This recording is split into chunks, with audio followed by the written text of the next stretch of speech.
Assalamualaikum warahmatullahi wabarakatuh.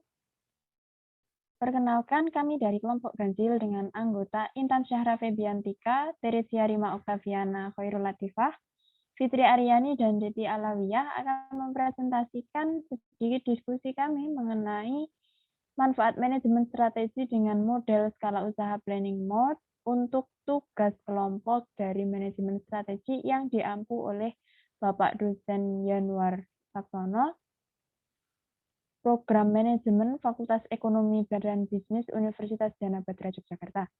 Slide selanjutnya.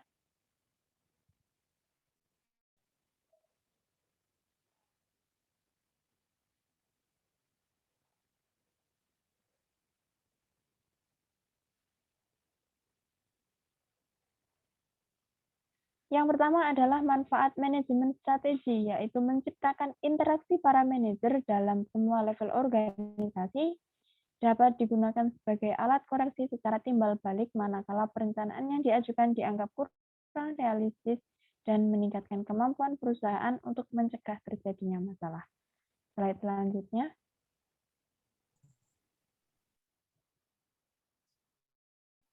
Empat model dari peraturan atau formalitas.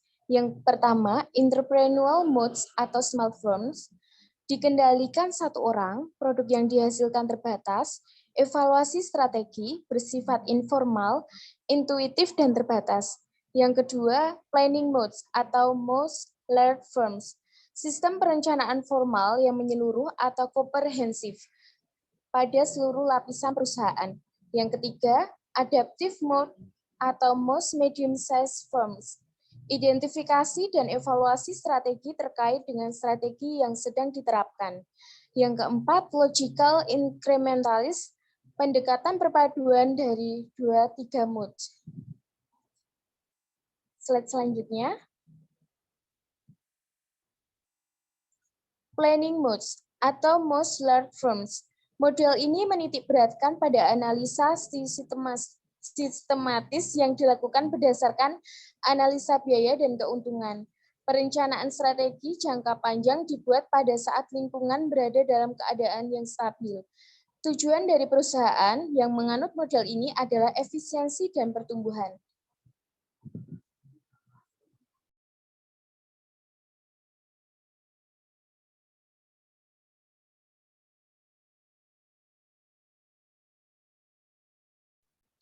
Slide selanjutnya, yaitu proses manajemen strategi.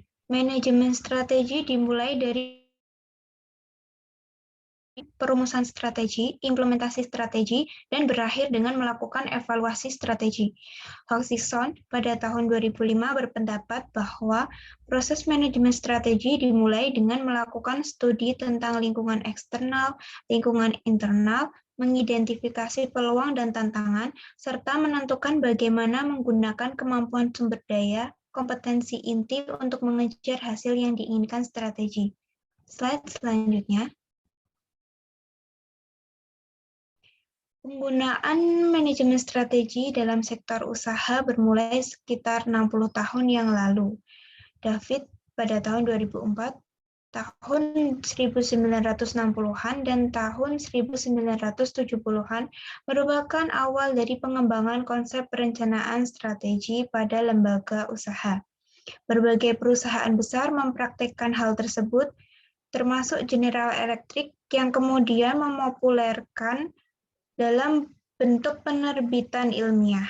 Konsep manajemen strategi berawal dari perencanaan strategi. Pada intinya, proses perencanaan strategi berusaha untuk menjangkau waktu lebih dari 12 bulan perencanaan yang biasa dilakukan oleh perusahaan. Pada tahun 1980-an, konsep perencanaan strategi dilebarkan menjadi manajemen strategi, khususnya dalam penekanan mengenai pelaksanaan dan pengendalian strategi. Pada masa ini, banyak lembaga-lembaga non-profit yang menggunakan, termasuk rumah sakit, perguruan tinggi, dan pemerintahan. Penggunaan model manajemen strategi berkembang seiring semakin meningkatnya kompetisi di bidang usaha non-profit dan tuntutan agar pemerintah bekerja secara benar. Slide selanjutnya akan dibacakan oleh teman saya. Implementasi manfaat manajemen strategi pada perspektif perusahaan dengan planning mode. Balance scorecard bukan saja untuk mengukur kinerja organisasi, tetapi dapat menjadi sistem manajemen strategik yang efektif. Dalam penyusunan restansa rumah sakit dengan sistem manajemen balance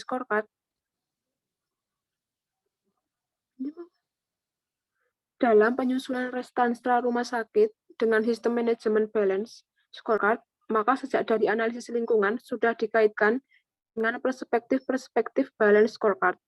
Demikian juga ketika melakukan analisis SWOT untuk menentukan alternatif strategi yang dipilih, implementasi strategi, sampai kepada evaluasi dan kontrolnya. Sistem pelayanan kesehatan yang baik menurut WHO, CARO, yaitu juga dijadikan acuan oleh Kementerian Kesehatan sebagaimana tercantum dalam latar belakang laporan kinerja instansi pemerintah atau LAKIP Kementerian Kesehatan tahun 2014 sebagai berikut.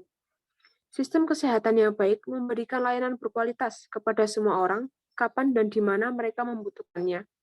Konfigurasi layanan yang tepat bervariasi dari satu negara ke negara lain, tetapi dalam semua kasus membutuhkan mekanisme pembiayaan yang kuat, tenaga kerja yang terlatih dan dibayar dengan memadai. Informasi yang didapatkan dapat diandalkan yang menjadi dasar keputusan dan kebijaksanaan, fasilitas dan logistik yang terawat dengan baik untuk memberikan obat dan teknologi.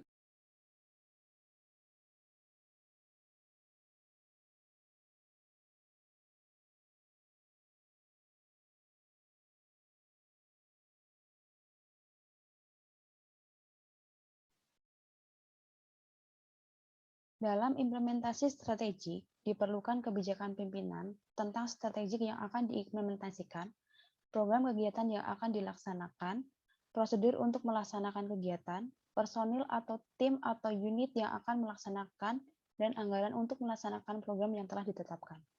Setelah implementasi strategik, harus dievaluasi dan dikontrol. Dari evaluasi, diketahui apa saja rencana yang tidak dapat diimplementasikan, atau implementasi yang tidak sesuai dengan perencanaan. Ketika ada target kinerja yang tidak dapat dicapai, dicari penyebabnya, apakah hasil analisis eksternal dan internal yang kurang cermat, sehingga ada yang terlewat. Apakah kemampuan analisis lingkungan yang kurang, ataukah perencanaannya yang kurang cepat, kurang rinci, indikator kinerjanya sulit diukur, dan sebagainya. Evaluasi dan kontrol ini terus dilakukan untuk mengetahui kesenjangan, di mana kesenjangan terjadi, apa sebabnya, dan bagaimana mengatasinya.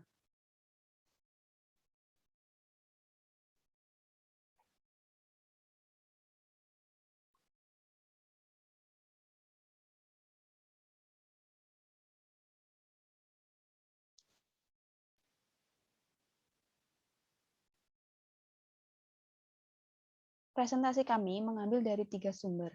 Yang pertama, buku manajemen strategik, bagaimana membangun keunggulan bersaing, karya Ibrahim Ingga tahun 2019.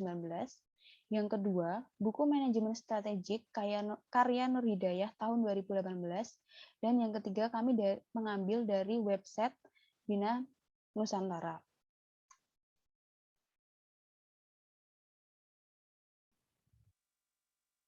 Sekian presentasi dari kelompok kami, semoga dapat dijadikan acuan pembelajaran untuk teman-teman yang menonton, dan semoga apa yang kami sampaikan dapat bermanfaat untuk semuanya.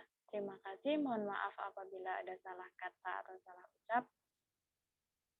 Semoga kita bisa bertemu lain waktu. Assalamualaikum warahmatullahi wabarakatuh.